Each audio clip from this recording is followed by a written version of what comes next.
Samantala, kumpiyansa si Brian the Hawaiian Punch Viloria na mananaig siya sa laban nila ni Omar Nino Romero sa laban nila sa Linggo. Ang Mexicano naman handang-handa na rin daw sa bakbakan. Nakatutok si Mark Zambrano. Sa pambihirang pagkakataon, masasaksihan ng Pinoy fans ang 4 sa pinakamagagaling na flyweight boxer sa isang event. Muling dedepensahan ni WBO flyweight champion Brian the Hawaiian Punch Viloria sa pangalawang pagkakataon ang kanyang titulo laban sa Mexicanong si Omar Nino the Giant Killer Romero sa Inares Sports Center sa Pasig City sa May 13. Ayon kay Viloria, maganda ang naging takbo ng kanyang training camp at agad niyang nakuha ang 112 pounds weight limit. Dahil ito na ay ikatlong pagharap nila sa ring, sigurado si Viloria na kapanapanabik ang laban sa Linggo. I think there also going to be an unfamiliarity with this side because of how I trained for this fight, of what I learned through the past couple of years since we last fought.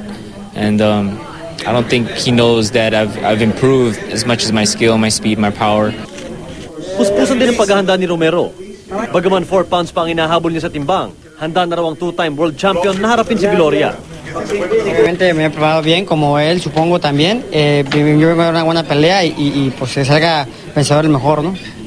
Maghaharap din sa undercard ang Pilipinong si Rodel Mayor at ang Mexicanong si Julio Cesar Miranda na minsan ang tinalo ni Viloria.